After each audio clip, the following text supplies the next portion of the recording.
Eliza Moss was 34 years old, and she had nothing left in the world but a boy of 8, a tin trunk of clothes, and $11 sewn into the hem of her traveling skirt. It was the banker, Cornelius Vance, who put her out of the only home she had known since her marriage, informing her with a dry, official patience that her late husband's debts belonged now to the bank, and that a widow with no deed and no income was, in his words, a liability the institution could not carry. She had begged him for time. He had given her a week. And so, with the last of her coin and her son Daniel's small hand gripped tight in hers, Eliza had walked the frozen road into the town of Larkspur Hollow, Wyoming Territory, in the bitter early spring of 1886, and there, at a forced auction of abandoned properties, she had spent 9 of her 11 remaining dollars on a rotted, roofless old forge that no one else in town would touch. The auctioneer had laughed. The townsfolk had murmured that she was a fool, that the place was cursed, that its last owner had vanished into the mountains one winter night and never been seen again. She did not know, as she pressed her cold hands to the ancient stone hearth of that forge for the first time, that beneath the great iron anvil at its center sat a chest, locked for 11 years, waiting for a hand honest enough and desperate enough to wake it. Settle in and let us tell you the story of Eliza Moss. If you are watching this from a place that others have written off as worthless, tell us where you're watching from in the comments below. We'd love to know. Eliza had not always been a woman with nothing. She had grown up the daughter of a tanner in Council Bluffs, Iowa, in a household where nothing was ever wasted. Not a scrap of leather, not a bent nail, not an hour of daylight. Her father, a quiet man named Amos Pruitt, had taught her that the worth of a thing was never fixed by what others said of it, but by what use and care a person was willing to put into it. She remembered him mending harnesses long after other men would have thrown them out, working by lamplight, with a patience that seemed, to her child's eyes, almost holy. "Anyone can see the value in a new thing, Lizzie," he used to tell her. "It takes a sharper eye to see what's still good in an old one." She had carried that lesson with her, the way other girls carried scripture, and it had shaped her more than she ever fully understood until much later in her life. She met Thomas Moss when she was 22, at a church social in Omaha, and she loved him for his gentleness before she loved him for anything else. The way he listened to old men's stories without impatience, the way he spoke to horses in the same soft voice he used with children. Thomas was not a wealthy man. He had inherited a modest farm outside Larkspur Hollow from an uncle he barely remembered, and together they had gone west to make something of it, filled with the particular hope that belongs only to young people who have not yet been tested by hardship. Daniel was born 2 years into their marriage, a small, watchful boy with his father's patience and his mother's stubborn practicality. And for a time, Eliza believed that her life had settled into the shape it was always meant to take.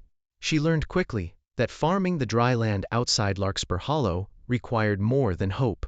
She learned to mend fences with wire she straightened herself, to doctor a sick calf with remedies her father had taught her, to stretch a sack of flour further than seemed possible, and to save every coin that passed through her hands, as though it might be the last one she would ever see. Thomas, for his part, took work where he could find it, plowing for neighbors, hauling freight, and once, for a season, apprenticing under old Josiah Hale, the town's blacksmith, a man Thomas spoke of with unusual reverence. "There's more to that man than iron and fire," Thomas told her once. Coming home smelling of coal smoke, his hands blistered but his eyes bright, he's got a way of looking at a broken thing like it's only resting, not ruined. Eliza had not thought much of the comment at the time. She had no idea how many years later those words would return to her, nor how much they would come to mean.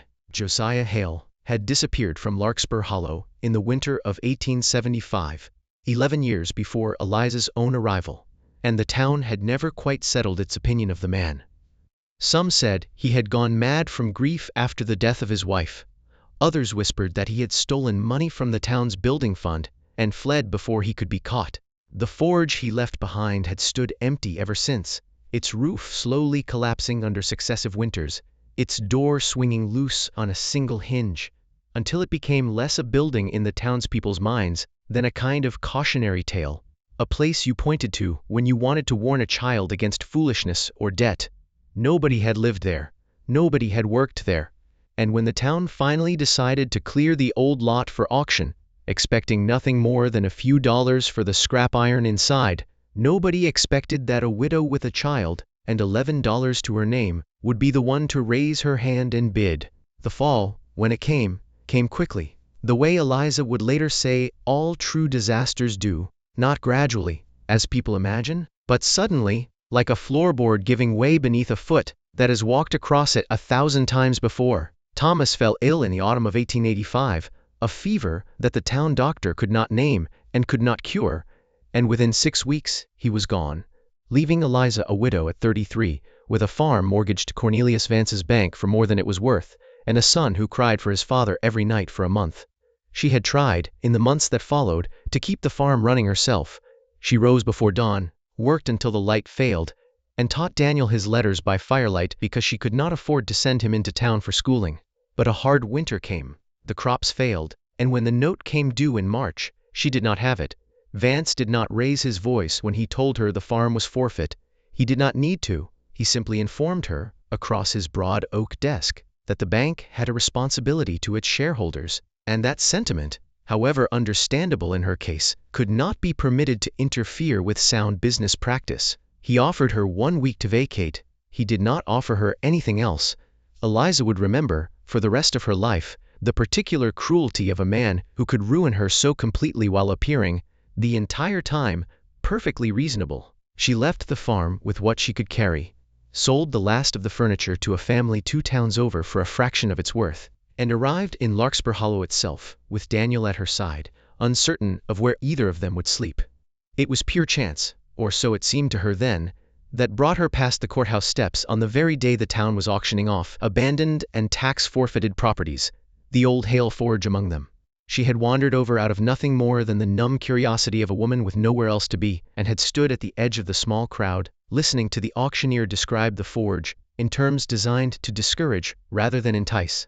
A collapsing roof, a broken chimney, a lot too small and too poorly situated for any real use. When no one bid, and the auctioneer moved to withdraw the property from sale entirely, something in Eliza, some stubborn echo of her father's voice, telling her that value was not always visible to the careless eye, made her raise her hand and offer $9. The crowd laughed. The auctioneer, more out of surprise than ceremony, accepted. She would tell Daniel, that first night, huddled together beneath a single blanket on the dirt floor of the ruined forge with a small fire smoking in the broken hearth, that they were not truly poor so long as they had a roof, however broken, and a plan, however small. She did not entirely believe it herself, but she had learned, long ago, that a mother's voice must sometimes lie a little to make room for hope to grow. The first days at the forge were spent simply making it livable. Eliza cleared years of fallen thatch and rotted timber from the corners, patched the worst gaps in the roof with canvas and pitch, and swept the packed dirt floor, until the old bones of the building began, faintly, to look cared for again. It was on the 3rd day, while clearing debris from around the enormous iron anvil that squatted in the center of the forge like some ancient, immovable beast, that Daniel, who had been idly striking a loose horseshoe against the anvil's base out of boyish boredom, noticed that a particular section of stone beneath it sounded hollow. Eliza, kneeling to investigate, found that the flagstone floor beneath the anvil's iron foot had been fitted, with remarkable craftsmanship, to conceal a low, narrow cavity, and within that cavity sat a chest bound in iron bands, gone dark with age, its lock rusted shut, and along its lid, nearly worn away, the faintly scratched initials, J.H. She did not open it that first day. She could not. The lock held fast against every tool she owned, and something in her, perhaps caution, perhaps a kind of instinctive respect for whatever secret the chest was keeping, made her reluctant to force it open with violence.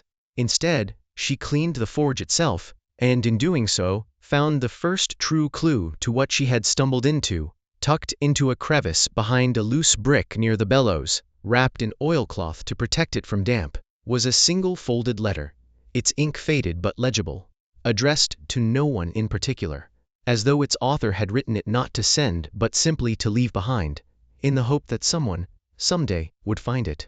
It began simply, "If you are reading this, then I did not return, and the town believes what it wishes to believe of me." The letter, signed by Josiah Hale himself, was brief, and it raised far more questions than it answered, but it was enough to send a shiver of understanding down Eliza's spine.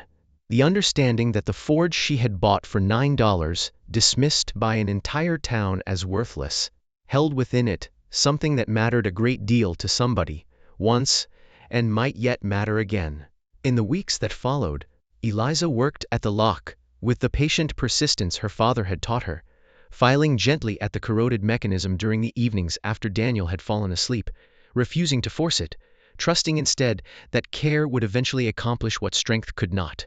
It was on a rainy night in late April, nearly a month after she had first found the chest, that the lock finally gave way beneath her efforts. Not broken, but opened, as though it had simply been waiting for someone patient enough to be trusted with what it held. Inside, wrapped carefully in waxed cloth to guard against the damp, Eliza found a modest but unmistakable quantity of gold coin, a leather-bound ledger filled with careful, cramped handwriting, and a bundle of letters tied with twine, along with a single hand-drawn map of the town of Larkspur Hollow, as it had existed more than a decade before. The ledger, she saw as she read it by candlelight with trembling hands, was not a record of Josiah Hale's own finances at all, but a meticulous account of loans he had made, over the course of nearly 2 decades, to the founding families of Larkspur Hollow, money lent freely and often without formal note, to help build the church, to dig the town well, to fund the very first attempt at a schoolhouse, which had burned in a prairie fire before it was ever finished. Beside each entry, Hale had noted whether the loan had been repaid. Nearly all of them had not.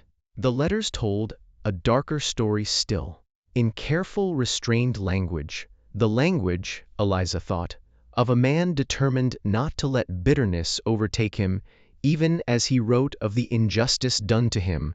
Josiah Hale described how, in the autumn of 1875, a sum of town-building funds meant for the reconstruction of the schoolhouse had gone missing from the strongbox kept, by common arrangement, in the back room of his own forge, since he was trusted by the town council to keep it secure. The town's suspicion had fallen immediately upon Hale himself, not because of any evidence, but because he was a widower living alone, without family to vouch for his character, and because the man who had discovered the theft and raised the alarm, a young clerk newly arrived to assist the town's finances, name of Silas Vance, had been quick and convincing in his account of Hale's supposed guilt.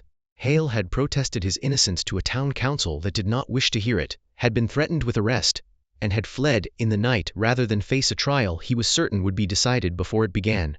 He had taken nothing with him but the clothes on his back, leaving behind both his gold, saved patiently over years of honest work, meant one day to fund the schoolhouse himself, out of his own pocket, since the town's fund had proven so unreliable, and the evidence of his innocence hidden beneath the one place he trusted no one would ever think to look, the anvil upon which he had spent his whole life laboring honestly.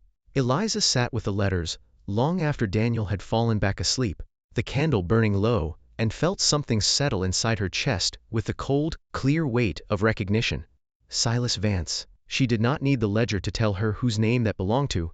She had heard it only that winter, spoken with the particular deference reserved for a man of standing, when old Cornelius Vance, grandson to a founding family, president of the very bank that had cast her out, had been introduced to her, years before, at a church gathering, as the grandson of Larkspur Hollow's most respected early citizen. The very man Josiah Hale's letters accused of the theft that had ruined him was the founder of the family that now, 3 generations later, controlled half the town's wealth and had shown Eliza herself no more mercy than they had once shown a blacksmith they had wronged. It took her several more days to be entirely certain of what she held, cross-referencing the ledger's dates against what little town history she could gather from the elderly reverend, a soft-spoken man named Elias Wren, who had lived in Larkspur Hollow his whole life, and remembered Josiah Hale not as a thief but as a man of unusual generosity who had, in Wren's own recollection, quietly paid for more than one family's medicine or seed grain without ever asking for thanks. Wren remembered, too, the scandal of the missing funds, and admitted, with visible discomfort, that, even at the time, there had been those in town who doubted young Silas Vance's version of events, but that the Vance family's growing influence had made such doubts difficult to voice aloud, and easier, over the years, simply to forget. Eliza understood, holding those letters, that she was in possession of something far larger than a chest of coin. She held the truth about a wrong done more than a decade before her own arrival in Larkspur Hollow, a truth that could restore an innocent man's name, and, if she was careful and courageous enough, might also restore something to a town that badly needed restoring, including, perhaps, some measure of justice against the very family that had so recently cast her out with the same cold indifference their forebear had once shown Josiah Hale. It did not take long for word to spread that the widow Moss had found something beneath the old anvil. Larkspur Hollow was a small town, and secrets moved through it the way water moves through cracked earth, quietly, but inevitably, finding every low place to pool. Within a fortnight, Cornelius Vance himself came to call at the forge, dressed in his customary dark coat, his manner as smooth and unhurried as it had been the day he foreclosed on her farm. He informed her, with every appearance of neighborly concern, that any property or funds discovered on land once held in trust by the town, as the OldForge lot technically had been, before its sale, rightfully belonged to the town council, of which he was, naturally, chairman. He suggested, not quite as a threat but leaving little doubt that it was one, that a woman in her position would be wise not to make trouble over an old man's rumored madness, and that the bank might be persuaded to overlook certain irregularities in her recent purchase of the forge, provided she surrendered whatever she had found, without fuss or publicity. Eliza had learned, over the difficult months since Thomas's death, to recognize the particular calm of a man who believed himself untouchable, and she found, standing in the doorway of her own forge with Daniel's hand in hers, that she was no longer quite so afraid of it as she once had been. She told Vance, politely but without softening, that she intended to have the ledger and the letters examined by whatever authority the town trusted to judge such matters, and that she would make her own decision about the gold once the truth of its origin was established. Vance's calm did not entirely leave him, but something tightened at the corner of his mouth, and he left without further argument, though not without a final remark, delivered almost gently, that old accusations had a way of bringing more harm to the living than comfort to the dead. In the weeks that followed, Vance did not sit idle. He spread word, through the careful channels a man of his position commanded, that the widow Moss was attempting to profit from wild stories about a man who had, by the town's own long-settled judgment, stolen and fled like a common thief. He suggested to shopkeepers that extending her credit might not be wise. He even proposed, at a meeting of the town council, that the OldForge lot be reclaimed on a technicality regarding unpaid back taxes predating her purchase, a maneuver that would have stripped her of the property and everything within it before she could bring the ledger before any proper hearing. Eliza found herself, in those weeks, fighting on two fronts at once, piecing together, with Reverend Wren's help, enough surviving town records and eyewitness memory to corroborate Hale's account, while also simply trying to keep herself and Daniel fed and sheltered against a town suddenly less welcoming than it had been. It was Reverend Wren, in the end, who tipped the balance, standing before a hastily called town meeting in the schoolhouse, the very building whose original burned predecessor had figured so painfully in Hale's letters, and reading aloud, in his steady, unhurried voice, the ledger's careful record of loans given and never repaid, followed by Hale's own account of the accusation that had driven him from the only home he had. He reminded the gathered townspeople, many of them descendants of the very families Hale had quietly helped, that a man's character was not so easily erased by a rumor convenient to someone else's ambitions, and he called upon anyone who remembered Josiah Hale honestly to speak. Several did, an elderly widow who recalled Hale paying for her husband's medicine without ever mentioning it again, a farmer who remembered borrowing seed grain from him during a lean year, and being told, when he tried to repay it, that the debt was forgiven. Slowly, painfully, the town's long-buried memory of Josiah Hale as a man of quiet generosity began to surface again, and against it, Cornelius Vance's protests of family honor began to sound increasingly thin. Eliza did not seek to humiliate Vance, though she might have been forgiven for wanting to. Instead, standing before the town herself, she made a proposal as plain and practical as anything her father might have suggested over a worn harness by lamplight. That the gold Josiah Hale had saved meant all along for a schoolhouse the town had never properly finished, be used now, more than a decade late, for exactly that purpose, and that the forge itself, restored and reopened, become a working smithy once more, open to any family in Larkspur Hollow who needed honest repair at an honest price, in honor of the man who had built it. She asked for nothing for herself beyond the right to run it, and to raise her son within it, in a place, finally, truly her own. The town council, faced with Reverend Wren's testimony, the ledger's careful record, and the plain decency of Eliza's proposal, voted to accept it, and to formally clear Josiah Hale's name from the town's records at last. Cornelius Vance, whose family's founding reputation had rested so long on a story now publicly unraveled, found his standing among his neighbors quietly, irreversibly diminished. No formal charge could be brought against him for a theft his grandfather had committed, and he himself had merely inherited the benefit of. But the town's private opinion of the Vance family shifted that season in a way that no bank foreclosure could reverse, and within the year, Cornelius Vance found it prudent to relinquish his chairmanship of the council he had led for so long. His silence on the matter afterward, louder than any words might have been.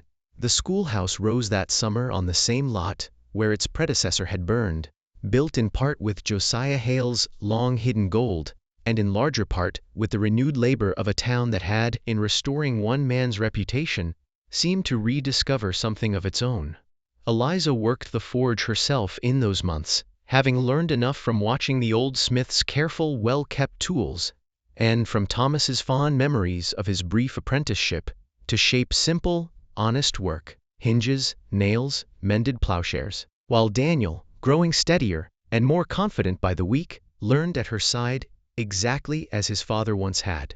It was strange, Eliza often thought in the years that followed, to remember standing on the courthouse steps as a woman with nothing but $11 and a frightened son, watching a crowd of her neighbors laugh at the notion that an abandoned forge could be worth anything at all. She had not known, that cold spring day, that she was buying not merely a shelter for herself and Daniel, but the long-overdue redemption of a man's good name, and, quietly, the restoration of a town's better nature. She thought often of her father's words about the sharper eye it took to see the good still left in something old and discarded, and she understood now that he had never only meant harnesses or tools. He had meant people too, the overlooked, the cast aside, the ones the world was too quick to call worthless. She had been one of those people herself, not so very long before, standing in Cornelius Vance's office being told, in essence, that her life no longer had value to anyone who mattered. And in finding Josiah Hale's chest, she had found, too, a strange and undeserved kind of proof that even when the world declares a thing finished, worthless, and forgotten, there may yet be something honest and whole waiting patiently beneath the surface, for someone willing enough to look.